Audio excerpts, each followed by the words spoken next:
رب اشرح لي صدري ويسر لي أمري واحلل عقدة من لساني يفقهوا قولي اللهم رب زدني علما۔ آیت نمبر 20 تک پڑھ چکے ہیں سورہ سجدہ کی، اور آج آیت نمبر 21 سے پڑھنا ہے۔ تو یہاں پر جو آیت پیچھے 21 میں پڑھے 20 میں پڑھے تھے ہم، کے جو نافرمان ہے، جو اللہ تعالیٰ کی نافرمانی کرتا ہے، جو فاسق ہے، ان کا ٹھکانہ دوزخ ہے، یعنی جہنم ہوگا۔ جب بھی وہ اس سے نکلنا چاہیں گے، اس میں پھر سے لوٹا دیے جائیں گے، ٹھیک ہے۔ كلما أرادوا أن يخرجوا منها أعيدوا فيها وقيل لهم ذوقوا عذاب النار الذي كنتم به تكذبون، ٹھیک ہے۔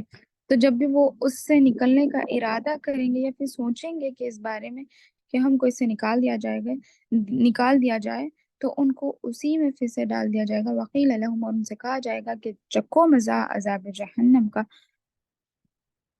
جس کو تم جھٹلایا کرتے تھے۔ تو آگے اسی کی طرف بات ہو رہی، مینس وہی عذاب جس کے بارے میں اللہ تعالیٰ فرماتا ہے عذاب النار، اسی کے تعلق سے پھر یہاں پر بات ہو رہی کہ اس کا عذاب کیسا ہوگا، ٹھیک ہے۔ وَلَنُذِيقَنَّهُم مِّنَ الْعَذَابِ الْأَدْنَىٰ وَلَنُذِيقَنَّهُم مِّنَ الْعَذَابِ الْأَدْنَىٰ دُونَ الْعَذَابِ الْأَكْبَرِ لَعَلَّهُمْ يَرْجِعُونَ۔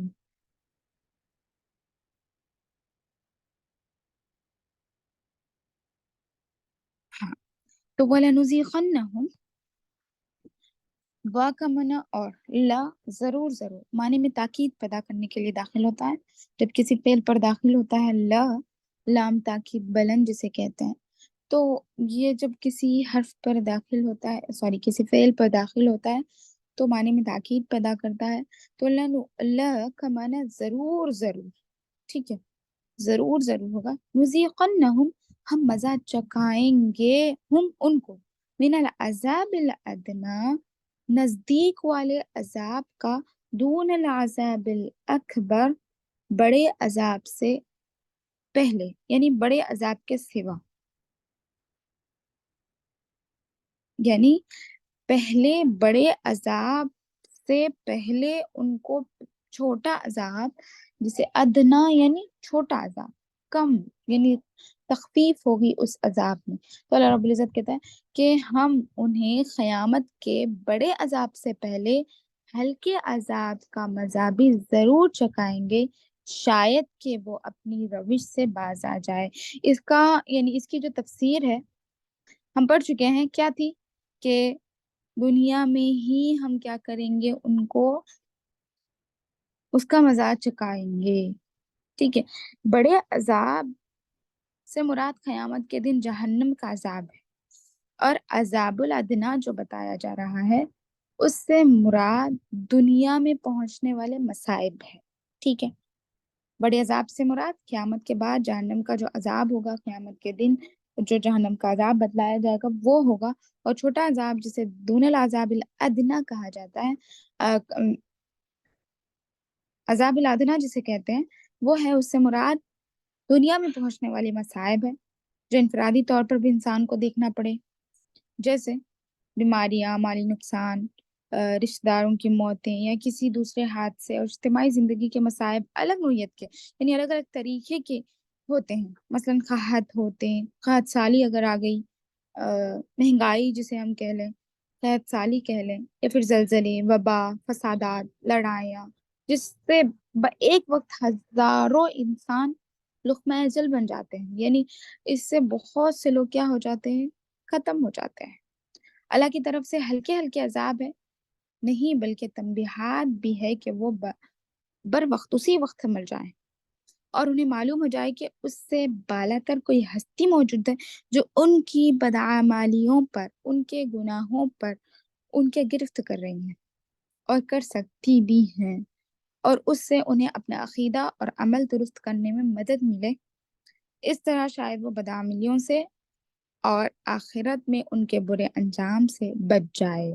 تو یہ دون العذاب من العذاب الادنا کے بارے میں کہا جا رہا ہے کہ دنیا میں چھوٹا عذاب جو ان کو مصائب کی شکل میں ملتا ہے اسے من العذاب الادنا کہا جا رہا ہے، اور عذاب الاکبر یعنی قیامت کا عذاب، ٹھیک ہے. ومن اظلم ممن ذکر بآیات ربه ثم اعرض عنها انا من المجرمین منتقمون. ومن اور کون، اور کون ہے، ازلم بڑا ظالم. ازلم یہ اس میں تفضیل ہے، یعنی یہ سب سے بڑا، کسی سے کمپیئر کریں گے تو یہ سب سے بڑا ہوگا. ٹھیک ہے. ظلم ظلم تو صرف ظلم ہوگا، اظلم بہت بڑا ظلم.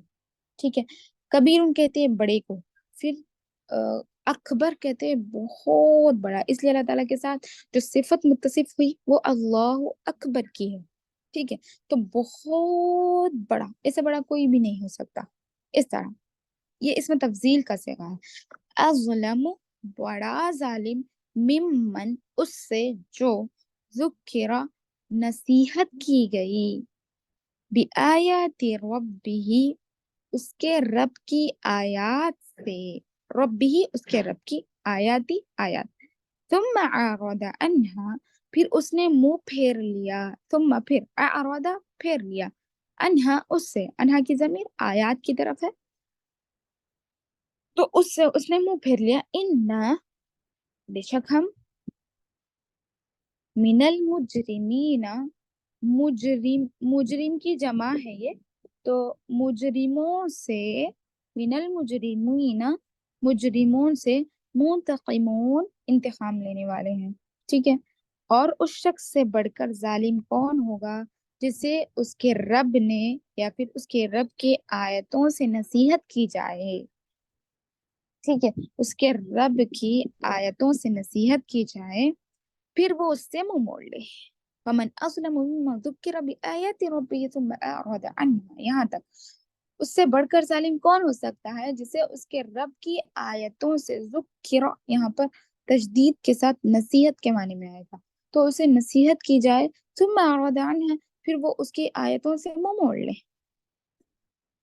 ان من المجرمین منتقمون، ان بے شک ہم، یقیناً ہم ایسے مجرمین کا انتقام لینے والے ہیں. مفسر لکھتے ہیں یعنی قیامت کا دن دراصل مجرمین سے بدلے کا دن ہے. ٹھیک ہے. اس دن کوئی بھی مجرم اپنے جرم کی سزا سے بچ نہیں سکے گا. اس دن کوئی بھی مجرم اپنے جرم کی سزا سے بچ نہیں سکے گا. اور جو شخص اپنے کبر کی بنا پر، یعنی تکبر کی بنا پر اللہ کی آیتیں سننا تک گوارا نہیں کرتا، بلکہ پہلے سے ہی منہ موڑ کر چل دیتا ہے، وہ تو سب سے بڑھ کر ظالم ہے، سب سے بڑا ظالم اللہ نے اسے کہا ہے. وہ بھلا اس دن انتقام سے کیسے بچ سکے گا. مفسر لکھتے ہیں. ٹھیک ہے. واضح رہے کہ اللہ کی آیات کی بہت سی اقسام ہیں. مثلا ایک تو وہ آیات ہیں جو کائنات میں ہر سو بکھری ہوئی ہیں، جنہیں ہم آفاقی نشانیاں کہہ سکتے ہیں. یعنی اللہ تعالیٰ نے جو چیزیں بنائی ہیں آفاقی نشانیاں کہہ سکتے ہیں، آسمان، زمین، چاند، ستارے، اس طرح. اور ان میں سورج، چاند، ستارے، گردش لیل و نہار، زمین کی قوت اور ہواؤں اور بارشوں کا نظام وغیرہ وغیرہ امور شامل ہیں. دوسری قسم وہ آیات ہے جو انسان کے اندر کی دنیا سے تعلق رکھتے ہیں، یعنی فطری دنیا سے تعلق رکھتے ہیں. انسان کی تخلیق، جسم کی ساخت، اعضاء کا خود کار نظام، یعنی جیسے ہماری رگوں میں خون کا دوڑنا، ہماری آنتوں میں یعنی کھانوں کا ہضم کرنا، قسم قسم کی جو غذا ہم کھاتے ہیں ان غذاؤں کا ہضم کرنا، یہ تمام چیزیں. ٹھیک ہے. اس کا نظام جو اللہ تعالیٰ چلا رہا ہے، اور مہیر العقول قوتیں جو اللہ تعالیٰ نے انسان کے اندر رکھ دی ہے، یعنی اس کا عقل بھی، اس کی جو عقل ہوتی ہے وہ بھی اللہ تعالیٰ کی طرف سے ایک نشانی ہے. اسی جسم میں بعض ایسے داعیے بھی موجود ہیں جو انسان کے تحت شعور میں ہوتے ہیں، لیکن وقت پڑنے پر فوراً جاگ اٹھتے ہیں. جیسے جب موت سامنے کھڑی نظر آئے تو مشرکین کیا دہرائے کہ اللہ کو پکارنے لگتے ہیں. کیا دہراتے ہیں کہ وہ اللہ اللہ پکارنے لگتے ہیں اللہ. جی. اس قسم کو قرآن آیات انفس کا نام دیتا ہے. تیسری قسم وہ تاریخی واقعات ہے جس سے ہمیشہ ایک ہی نتیجہ برآمد ہوتا ہے، اور وہ یہ ہے کہ جس قوم نے بھی اللہ کے مقابلے میں سرکشی کی راہ اختیار کی اور اس کے رسول اور آیات کو جھٹلا دیا ہو، اللہ نے اسے تباہ و برباد کر کے رکھ دیا ہے۔ اس قسم کی شرعی اصطلاح میں تذکیر بایام اللہ کہا جاتا ہے۔ شرعی اصطلاح میں یعنی اس قسم کو شرعی اصطلاح میں اسلام کی شرح میں کیا کہا جاتا ہے؟ تذکیر بایام اللہ، یعنی اللہ تعالیٰ کی جو نشانیاں ہیں اس سے نصیحت حاصل کرنا، ٹھیک ہے۔ اور یہ اصطلاح قرآن ہی کے الفاظ وَذَكِّرْهُمْ بِأَيَّامِ اللَّهِ سے ماخوذ ہے۔ اور چوتھی قسم وہ نشانیاں ہیں جو مصائب کے شکل میں تنبیہ کے طور پر انفرادی طور پر بھی اور اجتماعی طور پر بھی انسانوں پر بصورت عذاب ادنا نازل کی جاتی ہے، جس پر عذاب ادنا نازل کیا جاتا ہے، اور جس کا ذکر ہم پچھلی آیت میں پڑھ چکے ہیں۔ اور پانچویں قسم اللہ تعالیٰ کی وہ آیات ہے جو اس نے انسانوں کی ہدایت کے لیے اپنے انبیاء پر وقتاً فوقتاً نازل کی۔ ان آیات میں دراصل انسان سابقہ چاروں قسم کی آیات کو غور و فکر کے لیے انسان کے سامنے پیش کیا جا رہا ہے، اور عقلی اور عام فہم دلائل کے ساتھ پیش کیا جاتا ہے، اور یہی وہ دلائل یا آیات ہے جن کے متعلق قرآن میں بار بار یہ مذکور ہوا ہے کہ یہ آیات بالکل واضح ہے، بالکل کھلے ہیں، روشن ہے، اور ان میں کوئی پیچیدگی نہیں ہے، کوئی بھام نہیں ہے، کوئی ٹیڑھپن نہیں ہے، بلکہ سیدھی سادی اور عام فہم دلیلیں ہیں۔ قرآن کی آیات باقی چاروں قسم کی آیات کی طرف متوجہ ہوتی ہیں۔ اس کا نام ذکر اور تذکرہ ہے، اور پہلی چاروں قسم کی آیات قرآن کی آیات کی تائید و تصدیق کرتی ہیں، اور ان سب آیت کا محصول، ان کا حاصل ایک ہی سامنے آتا ہے، اور وہی دراصل انبیاء کی تعلیم کا نچوڑ ہے، اور وہ یہ ہے کہ اس کائنات کی جو تدبیر و تخلیق کرنے والی ہستی بڑی مقتدار اور حکیم ہستی ہے، اور وہ صرف ایک ہی ہو سکتی ہے، یعنی یہ تمام چیزوں کا نچوڑ صرف اللہ رب العزت پر ایمان لانا ہے، ٹھیک ہے۔ اور وہ صرف ایک ہی ہستی ہو سکتی ہے، اس میں توئی یا کسی دوسرے کی شراکت کی کوئی گنجائش نہیں ہے۔ دوسرے یہ کہ کائنات اور اس کی کوئی بھی چیز بے مقصد پیدا نہیں کی گئی، لہٰذا انسان جو اشرف المخلوقات ہے کہ زندگی کا بے مقصد ہونا ناممکنات سے ہے، ٹھیک ہے۔ انسان کی زندگی کا بے مقصد ہونا یہ ناممکن ہے۔ تیسرے یہ کہ انسان کی زندگی کا مقصد یہ ہے کہ جس طرح وہ طبعی اور اضطرابی امور میں، ٹھیک ہے، اضطرابی امور بے چینی کے عالم میں کیا ہے، اللہ کے قوانین کے سامنے مجبور محسن اور ان کے قوانین کا پابند ہے، جیسے یعنی طبعی یعنی کہتے ہیں ڈاکٹری کا جو مسئلہ ہے، یعنی بیماری جب آ جائے اس کو تو، اور جب وہ بے چین ہو، پریشان ہو، ٹھیک ہے، اس وقت اس امور میں کیا کرتے ہیں، اللہ کے قوانین کے سامنے مجبور اور محسن ہو کر ان کے قوانین کا پابند ہو جاتا ہے انسان۔ اسی طرح وہ اپنے اختیاری امور میں بھی اللہ کے احکام کے سامنے سر تسلیم خم کر دیں، اور کائنات کی باقی تمام اشیاء کے ساتھ ہم آہنگ ہو جائیں، صرف یہ ایک ہی اللہ کے عبادت، تسبیح و تقدیس بیان کرے، اس کا ہو کر رہیں، اور چاہتے یہ کہ جو شخص اللہ کا فرمانبردار بن کر رہے اسے ضرور اس کا اچھا بدلہ ملنا چاہیے، اور جو نافرمان ہوا اسے ضرور سزا مل کر رہے گی۔ اور چونکہ یہ دنیا کی زندگی اور ہر انسان کی پوری مدت عمر امتحان کا عرصہ ہے، اس کی پوری عمر امتحان کا عرصہ ہے، لہٰذا اس عرصہ امتحان کے بعد کامیاب اور ناکام انسانوں کو ان کے اعمال کا بدلہ دیا جائے گا۔ اس لحاظ سے روز آخرت کا قیام نہایت ضروری ہے، ورنہ یہ دنیا ایک اندھیری زندگی قرار پاتی ہے۔ نیز انسان جیسی اشرف المخلوقات مخلوق کا مقصد حیاتی فوت ہو جانا ہے، ایسی مخلوق کو بھی فوت ہو جانا ہی اس کا مقصد ہے۔ انسان کی زندگی کا مقصد موت ہے۔ اللہ اکبر، بڑی اچھے انداز میں مفسر نے سمجھایا ہے۔ آگے آیت نمبر 23 دیکھیے۔ وَلَقَدْ آتَيْنَا مُوسَى الْكِتَابَ فَلَا تَكُنْ فِي مِرْيَةٍ مِّن لِقَائِهِ وَجَعَلْنَاهُ هُدًى لِبَنِي إِسْرَائِيلَ۔ ہم نے موسیٰ کو کتاب دی، وَلَقَدْ اور لقد تحقیق بے شک، آتینا ہم نے عطا کیا، موسیٰ الکتابہ موسیٰ علیہ السلام کو کتاب، فلا تکوں لہٰذا اے نبی صلی اللہ اے نبی آپ کو اس کتاب کے ملنے میں شک نہ رہنا چاہیے، فلا تکوں فی مریتن، مریہ مریہ کہتے ہیں شک، ٹھیک آپ کوئی شک میں نہ پڑ جائے، من لقائی اس کے ملنے سے، ہا ضمیر کتاب کی طرف ہے، اس لیے من لقائی اس کے ملنے سے آپ کو شک میں نہیں رہنا چاہیے، وجعلناہ اور ہم نے بنایا اسے، ہدن ہدایت لبنی اسرائیل بنی اسرائیل کے لیے،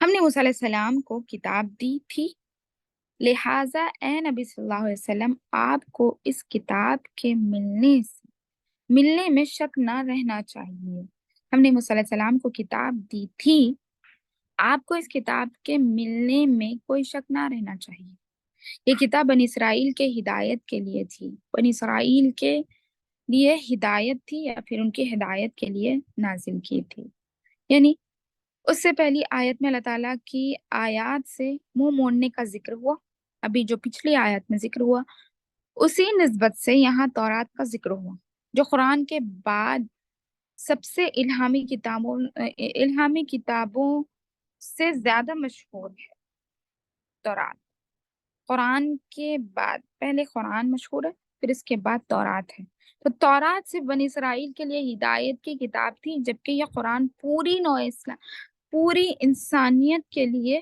ہدایت کی کتاب ہے،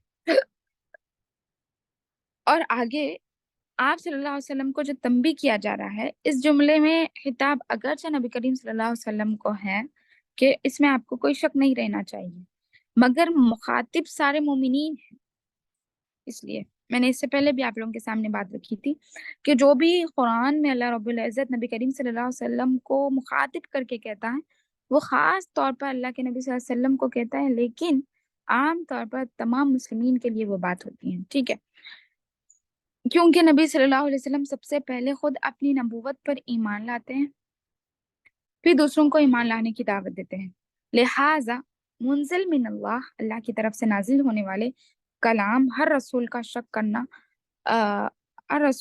شک کرنا حالات سے ہے، اور ایسا انداز سے خطاب عموماً تاکید مزید کے لیے آتا ہے، ٹھیک ہے، یعنی اللہ تعالیٰ نے نبی کریم صلی اللہ علیہ وسلم کو اور عموماً تاکید کی، مزید تاکید فرماتا ہے، یعنی مسلمانوں کو کسی قیمت پر بھی اس میں شک نہ کرنا چاہیے، بعض علماء نے اس آیت میں جو لقائہ میں لا کی ضمیر کو موسیٰ علیہ السلام کی طرف راجع سمجھا ہے، اور اس کا مطلب یہ بیان کیا ہے کہ آپ کی موسیٰ علیہ السلام سے اسی دنیا کی زندگی میں ضرور ملاقات ہوگی، ٹھیک ہے، بلقاء ربی ہے نا، بلقائی ہی ہے، ٹھیک، من لقائی سوری بلقائی نہیں من لقائی، تو اس سے مراد بعض مفسرین نے کیا لیا ہے کہ آپ صلی اللہ علیہ وسلم کی دنیا میں ہی موسیٰ علیہ السلام سے ملاقات ہوگی،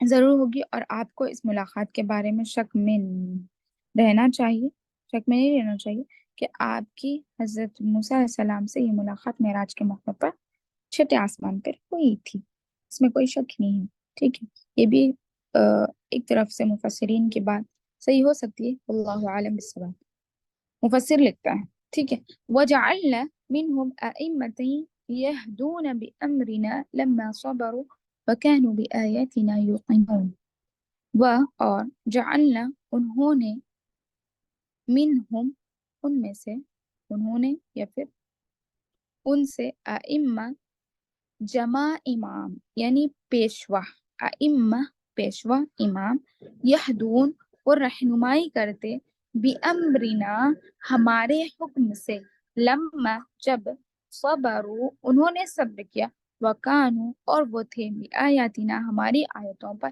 یقینون یقین رکھنے والے، ٹھیک ہے، یعنی جب انہوں نے مصائب پر صبر کیا، یعنی نبیوں نے، پیشوا جمع امام تمام امام، جو اللہ تعالیٰ کے نبی ہے ان کو امام سے لقب دیا گیا یہاں پر۔ تو جب انہوں نے مصائب پر صبر کیا تو ہم نے ان میں سے کئی ایسے پیشوا بنا دیے، کئی ایسے انبیاء مطلب امام بنا دیے جو ہمارے حکم سے ان کی رہنمائی کرتے تھے، اور یہ لوگ ہماری آیات پر یقین رکھتے تھے۔ اس آیت میں اللہ تعالیٰ نے پیشوائی کے لیے لازمی صفات کا ذکر فرمایا۔ پہلی صفت یہ ہے کہ اس کا تعزیز یہ طرز عمل ہونا چاہیے کہ وہ اللہ کے احکام کی دعوت دیتے رہیں اور لوگوں کی رہنمائی کرتے رہیں۔ دوسرا یہ کہ جو صفات ہونا چاہیے پیشوائی میں، جو صفات لازم ہے وہ ٹھیک ہے، تعزیز اپنی پوری زندگی وہ کیا کرے، اس طرز عمل پر ہونا چاہیے اس کی زندگی کہ وہ اللہ کے احکام کی جو دعوت ہے وہ دیتے رہیں اور لوگوں کی رہنمائی کرتے رہیں۔ دوسرا یہ کہ یہ کام پورے صبر اور استقلال کے ساتھ کریں اور اس راہ میں پیش آنے والے مصائب پر صبر کریں۔ یعنی جو دعوتی کام کرتے ہیں آج کل بھی، ان کے لیے بھی یہ چیز ہے کہ جو مشکلات دعوت میں اس کو پہنچتی ہے، دعوت میں اس کو پہنچتی ہے، تو اس پر صبر کرنا ہی اس کا ایمان ہے، ٹھیک ہے۔ اور تیسرا یہ کہ وہ اللہ تعالیٰ کی آیات اور اس کے وعدوں پر پختہ یقین رکھنے والے ہوتے ہیں، ٹھیک ہے۔ جتنا زیادہ یقین پختہ ہوگا اسی قدر وہ صبر کر سکیں گے، بے شک یہ بات تو یعنی طے ہے، دیکھا بھی ہوگا، یقین جتنا پختہ ہوگا اللہ پر اتنا ہی صبر کر سکیں گے اور اسی قدر زیادہ وہ امامت یا پیشوائی کے حقدار ہوں گے، اور جتنا وہ صبر کریں گے ان کو اور امامت ملتی جائے گی اور وہ لوگ پیشوا بنتے جائیں گے، اس کے حقدار بنتے جائیں گے۔ اور بنی اسرائیل میں سے جو شخص ان صفات کے حامل تھے انہیں اللہ تعالیٰ نے امامت کے منصب پر سرفراز فرما دیا۔ یعنی بنی اسرائیل میں بہت سے نبیوں کو اللہ رب العزت نے نکالا، ٹھیک ہے۔ آیت نمبر 25 دیکھیں، ان ربک هو یفصل بینہم یوم القیامۃ فیما کانوا فیہ یختلفون۔ آپ کا پروردگار یعنی بے شک ربک آپ کا رب، تمہارا رب، ہوا وہ یفصل فیصلہ کرے گا، یفصل فیصلہ کرے گا بینہم ان کے درمیان، یوم القیامۃ قیامت کے دن، فیما کانوا فیہ یختلفون اس میں، کانوا وہ تھے، فیہ اس میں، یختلفون اختلاف کرتے، ٹھیک ہے۔ یعنی آپ کا پروردگار قیامت کے دن یقیناً ان لوگوں میں ان باتوں کا فیصلہ کر دے گا جن میں وہ اختلاف کرتے تھے، یعنی جن باتوں میں وہ لوگ اختلاف کرتے تھے ان میں وہ فیصلہ کر دے گا۔ یعنی مفسرین لکھتے ہیں کہ اصول دین سے اختلاف کرنے کا وجود دنیاوی مفادات اور قائد بن کر اپنا جھنڈا الگ بلند کرنے کی خواہش ہوتی ہے، ٹھیک ہے۔ اور اس روش کا لازمی نتیجہ امت میں انتشار اور دنیا میں ذلت اور خواری ہوتی ہے، یعنی میں پناہ جسے ہم کہتے ہیں۔ یہی کچھ یہود کو اختلافات کے نتیجے میں حاصل ہوا اور یہی کچھ آج کل مسلمانوں کو حاصل ہو رہا ہے۔ پھر جو فرقہ بن جاتا ہے اس میں کچھ ایسا فرقہ وارانہ تعصب پیدا ہو جاتا ہے کہ وہ اپنی روش بدلنا قطعاً گوارا نہیں کرتا۔ وہ دوسرے سب فرقوں کو گمراہ سمجھتا ہے لیکن اپنے متعلق ایسے خیال تک اسے نہیں آتے کہ وہ بھی گمراہ ہو سکتا ہے۔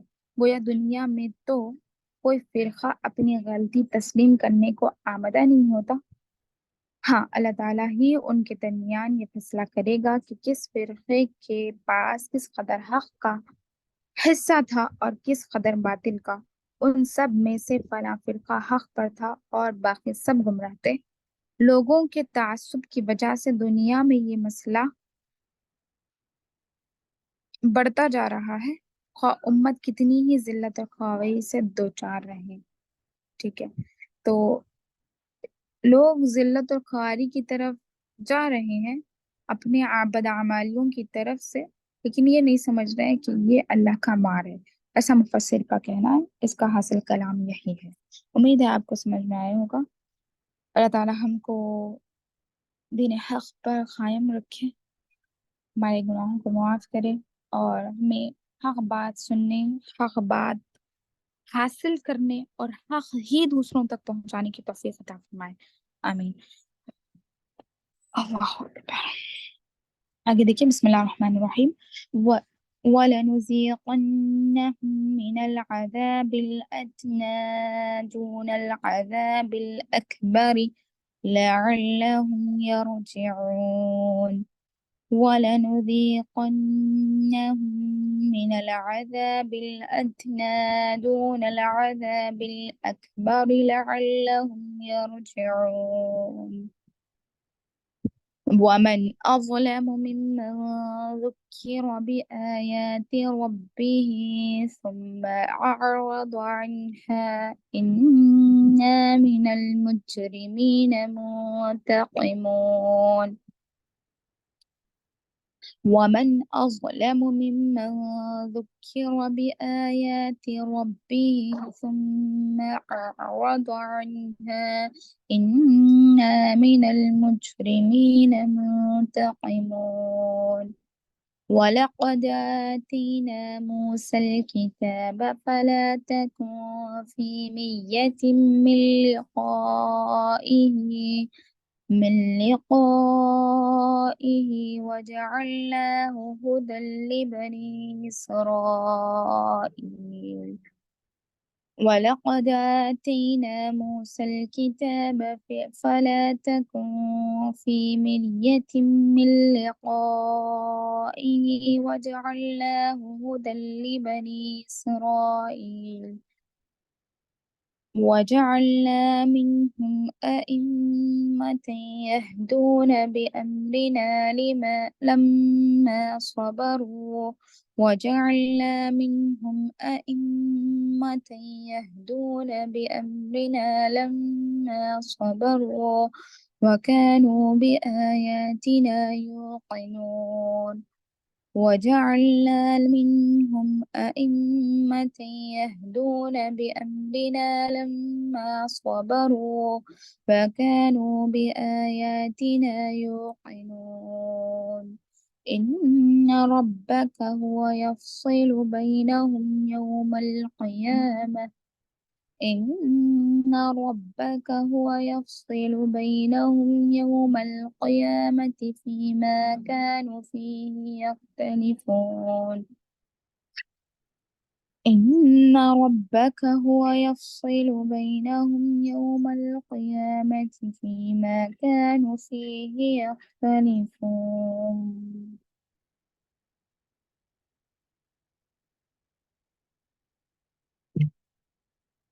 ربنا تقبل منا إنك أنت السميع العليم وتب علينا إنك أنت التواب الرحيم. سبحان ربك رب العزة عما يصفون وسلام على المرسلين والحمد لله رب العالمين. سبحانك اللهم وبحمدك وأشهد أن لا إله إلا أنت أستغفرك وأتوب إليك. السلام عليكم ورحمة الله وبركاته. وعلیکم السلام وعلیکم ورحمۃ اللہ السلام ورحمۃ وبرکاتہ. اللہ وبرکاتہ.